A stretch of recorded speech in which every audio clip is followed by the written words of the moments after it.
Did you know that sub-Saharan Africans built Stonehenge? Who knew? Thankfully, the truth is finally out, all thanks to a children's book called Brilliant Black British History. The book is being promoted by the Arts Council, which is a government-funded body. Your tax money hard at work. Readers of the newly released book are told that Stonehenge was built while Britain was a black country, that the very first Britons were black, and that Britain has been a mostly white country for a lot less time than it has been a mostly black country. The book states that Britain was a black country for more than 7,000 years before white people came, and during that time the most famous British monument was built, Stonehenge. Well, that proves it for me. We was Mesolithic hunter-gatherers and sheep. Note again the cover of the book. The implication is that clearly we're not talking about swarthy Mediterranean Europeans who migrated to Britain. The suggestion is that the monument, which was built in 2500 BC, was built by sub-Saharan Africans. And again, it's all based on the Cheddar Man hoax, the oldest human remains found in Britain, which cemented the claim that early Britons looked like this, despite the fact that the lead researchers in the study said it was impossible to predict skin tone from the genetic model they used. Recent genetic analysis also shows that the inhabitants of Britain in around 2500 BC, when Stonehenge was completed, were pale-skinned early farmers. Don't let that get in the way of a good story, though. Historian Tom Rousel explains how they misrepresent Cheddar Man to manipulate the truth. No race on Earth today has any genetic relationship specifically to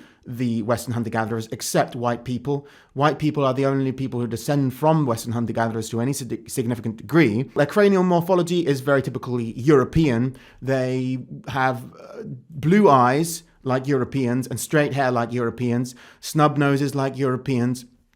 They are generally going to be European looking. It's possible, based on a prediction of the genes associated with complexion, that they had darker skin than what modern Europeans have.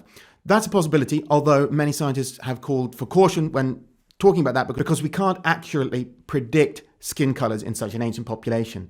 However, even if they were dark-skinned, it doesn't make any difference because they are not sub-Saharan African blacks. Nelson Mandela is called black because he is sub-Saharan African. He doesn't actually have black skin, he's quite light-skinned, but he's still called black.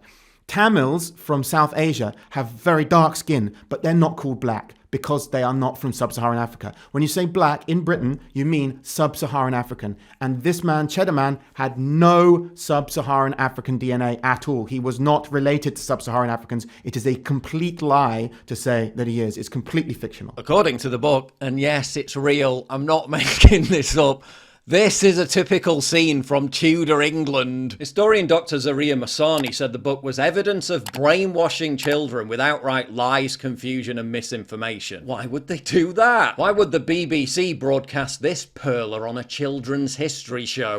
May not have been told, we have been here from the start.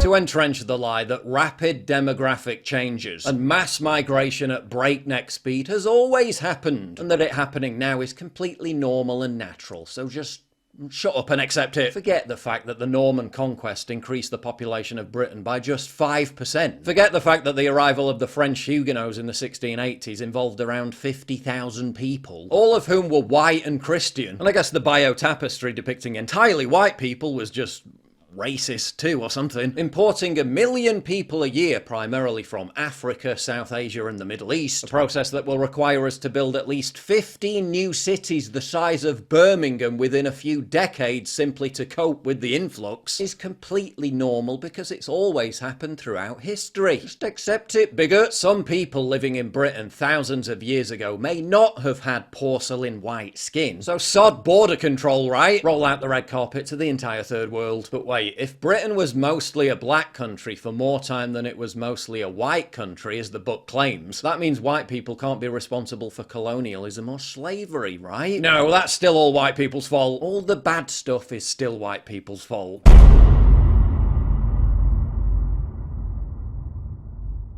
Get early access to videos, exclusive live streams, and personally DM me. You've seen how much I get demonetized all the time. Well, this is how you support me. By subscribing at pauljosephwatson.locals.com. Please click the link in the description.